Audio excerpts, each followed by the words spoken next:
Ça n'arrive jamais, un troisième opus encore meilleur que les deux autres. Merci d'accueillir le réalisateur des Tuches 3, Olivier Barou, mesdames et messieurs. Salut, merci Olivier. Ça va?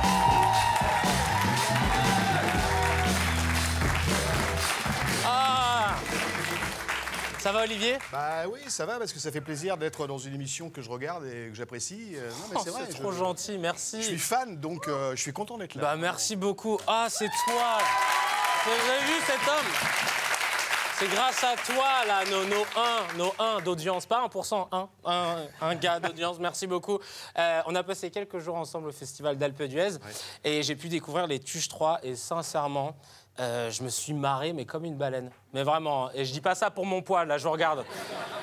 Et ce Tuche-là, je crois, est mon préféré des trois parce que c'est rythmé, il y a de la punchline, etc. Et puis surtout, ce que j'aime avec le personnage de Jeff Tuche, le personnage principal, c'est que derrière sa naïveté un peu apparente, il a énormément de bon sens. Et c'est un peu comme le personnage de Coluche, tu vois, à l'époque. Et donc, je voulais savoir, est-ce que tu as travaillé particulièrement sur cet aspect dans l'écriture ou alors c'est venu naturellement?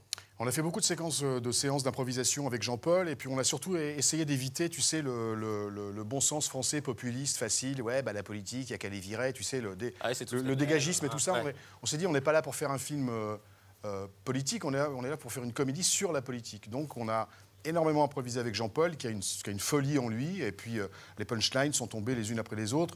Il y a Philippe Mechelin, Julien Hervé, qui sont les anciens auteurs des Guignols de l'info sur Canal, qui ont écrit le scénario avec nous. Donc on s'est vraiment marré, mais on ne voulait pas donner de leçons, tu vois. On voulait vraiment rire des Tuches à l'Élysée, un point, c'est un divertissement. On va se regarder un extrait des Tuches 3 que j'ai kiffé. Oh my God. Mesdames, Messieurs, bonsoir. Nous sommes sur le point de vivre un événement historique. Après 6 mois d'une campagne électorale acharnée, nous sommes tout proches du dénouement. Découvrons le visage du nouveau président de la République française. 3, 2, 1. Jeff Tuche, élu avec 57% des voix. Ah, Régis, bonjour, ça va? Monsieur le Président, nous venons vous présenter la valise nucléaire. Monsieur le Président, écoutez bien, c'est très important. Tu fais rien. Oh, mamie, mais c'est pas possible, ça, quand même. Voici la deuxième. Vous ne devez jamais la perdre. Là, ce que je fais, gars, quand je dormirai, je la mettrai dans ma bouche, comme ça. Si j'ai envie d'attaquer quelqu'un, je vous appelle. C'est quoi ça, Monsieur le Président? Ça, c'est le double de la clé de la valise nucléaire, au cas où je la perds. Je l'ai fait chez Clé Minute. Ils ont gardé l'original, comme ça, on peut en faire tant qu'on veut. Bravo. Olivier, tu penses faire un Tuche 4 ou pas? L'envie, elle est là, c'est sûr. Les gens, tu sais, quand là, je suis en tournée province, un peu partout en France, et la première question qu'ils nous posent, hein, on les voit avant les Tuche 3, hein, donc avant d'avoir vu le film, ils nous disent est-ce qu'il y aura un Tuche 4? Ah, déjà, ouais. Déjà, ils n'ont pas vu le 3, donc... Mais justement, moi, alors je veux pas spoiler, mais je te jure qu'en voyant les Tuches 3, je me suis dit, tiens, j'imaginais peut-être un Tuche, par exemple, qui soit noir et qui parle comme ça, tu vois. Tu penses que c'est envisageable? Hein, je connais un bon comédien un peu noir qui pourrait faire l'affaire. Il est sur Canal en ce moment. Non, mais ça pourrait être une piste, vraiment. N'empêche que je ne peux pas tout révéler, je ne peux pas spoiler, mais à la fin des Tuches, il y a un petit nouveau qui arrive. Voilà, je peux pas le dire, les gens n'ont pas vu le film, mais peut-être que là, je pense ce nouveau Tuche... hein, non. Ce nouveau Tuche va peut-être arriver. On verra. Et dans le film, Jeff Tuche donc, devient président de la République et il rencontre Angela Merkel. D'ailleurs, truc de ouf, en fait, c'est un homme qui joue Angela Merkel. François Burlot, oui. Mais François Burlot, j'avais même pas capté que c'était un homme. No offense hein, pour Angela, si elle nous regarde. Qui est la plus belle femme du monde. Hein. Qui est la plus belle femme du monde, oui, qui a été élue plus belle femme du monde. Dernièrement. Du canton de... Ouais. Et j'ai lu qu'un de tes fous rires pendant un film, c'était Tonnerre sous les tropiques. Ouais, je suis fan, oui. Mais moi, je l'ai vu 5 fois, ce film, je suis fan. Je suis un grand fan. Robert Downey Jr. dedans, il m'a tué. Ma scène préférée, c'est quand Ben Stiller prend la tête du réalisateur et pense que c'est une fausse tête, qui met le doigt dedans, il fait ah, putain, du faux sang aussi. Il est chaud en plus. Il est chaud. Je suis un grand fan. Et d'ailleurs aussi, il y a Tom Cruise dedans qui est grimé en producteur avec du latex sur la gueule. Il joue le rôle d'un producteur audio qui a été largement inspiré de Donald Trump. Et on peut pas ne pas penser à Donald Trump quand on voit Jeff Tuche, président de la République. Mais vous l'aviez pas... Enfin, non, on l'avait écrit avant. Vous n'aviez pas imaginé ou anticipé un truc? Non, le seul point commun, c'est peut-être les cheveux, tu vois. Mais... ouais, voilà, c'est ça. C'est pas l'incompétence. Non. On avait écrit une scène avec Trump dans le film. Et on avait écrit qu'il devait être joué par François Berléand, qui devait jouer Trump. Et c'était une conversation entre Jeff et Trump sur les cheveux, justement, quel shampoing ils utilisaient. Mais finalement, on l'a pas mise parce qu'on s'est rendu compte, au bout du compte, finalement, que Trump, il n'est pas très drôle, en fait. Bah ouais, au final, ouais. Et d'ailleurs, on en avait parlé dans un épisode de Rendez-vous. Je vous envoie sur mycanal.fr. Non, je rigole. C'est le mec qui fait ça plus pour l'émission. Mention spéciale pour Pierre Lotin, qui joue Tuche Daddy. Ouais. Comment vous l'avez trouvé, lui? Il est incroyable. Écoute, j'ai vu une dizaine de Wilfried Tuche au moment du casting. Et Pierre est arrivé.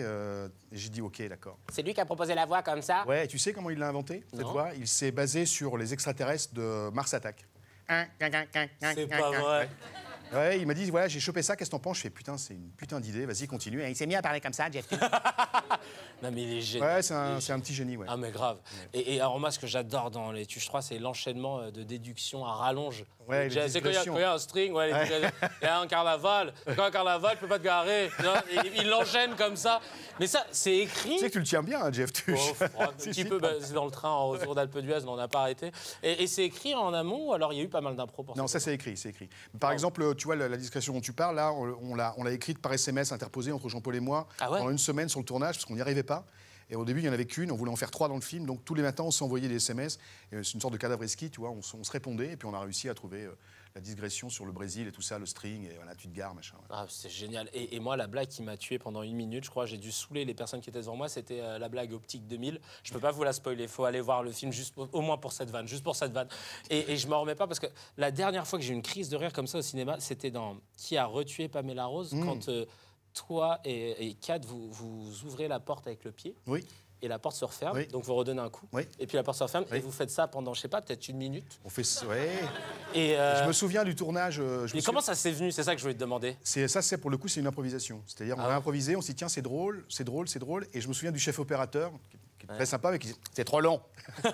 C'est trop long, c'est trop long. Non, laisse tout faire. Et puis on l'a gardé, voilà, et c'est des moments de délire, voilà. Moi, j'avais mal au ventre quand j'ai vu ça, et je me suis dit, c'est pas possible que sur le scénario, il y ait écrit ouvrir 167 fois la porte. Tu peux pas placer ce truc-là, tu vois. Non. Et tu te souviens un truc, on avait fait un sketch un jour pour les Tuches 2. Ouais. Et je jouais le petit-fils de Jérôme Sédou, le patron de Pâté, pour le premier des Tuches 2. Et il y avait Jean-Paul Rouve et toi, on avait joué dans ce sketch. Et bon, comme on l'a pas diffusé, en exclusivité, voici quelques images de ce sketch. Ah, génial. J'ai l'immense privilège dû à mon rang de recevoir le réalisateur du film qui va nous parler de travelling compensé, de zoom arrière, de son salaire. Je suis pas le réalisateur, en fait. Mais je vous fais marcher, en fait.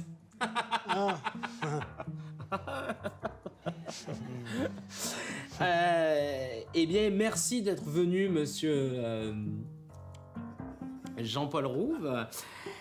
Qu'est-ce que vous pouvez dire aux spectateurs pour leur donner envie de voir ce film qui est formidable, hein, vraiment? Il y a Rihanna. Ah bon? Ouais, elle joue une cantinière. Et dans le film, elle a l'accent du Sud, parce qu'en fait, Rihanna, elle a vécu 10 ans près d'Avignon. C'est pas vrai. Non, c'est pas vrai.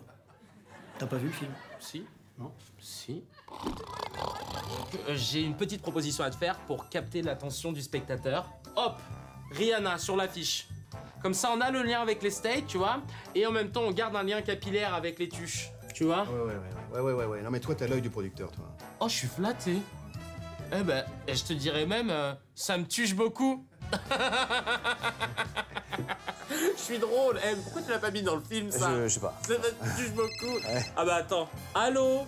Papy, je suis drôle, figure-toi. J'ai trouvé ça. Oh, le regard de fin. Ouais. Ah, franchement, j'ai adoré. Et je me souviens, sur ce sketch, la première fois que t'es arrivé sur le set, j'allais pour me présenter. Et là, tu m'as devancé et t'as dit, Kevin, je peux prendre un selfie avec toi parce que je vais dégoûter mon fils. Oui. Et tu m'as cueilli, quoi, parce que je m'y attendais pas, parce que j'ai trouvé ça super humble. Donc, à mon tour, j'ai pas d'enfant. Ouais.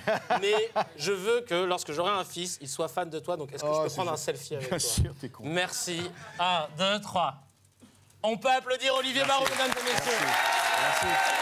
Merci Olivier. Merci. Les Tuches 3 sort le 31 janvier. Allez le voir, c'est une tuerie. Et on se retrouve très bientôt pour un autre rendez-vous. Merci beaucoup.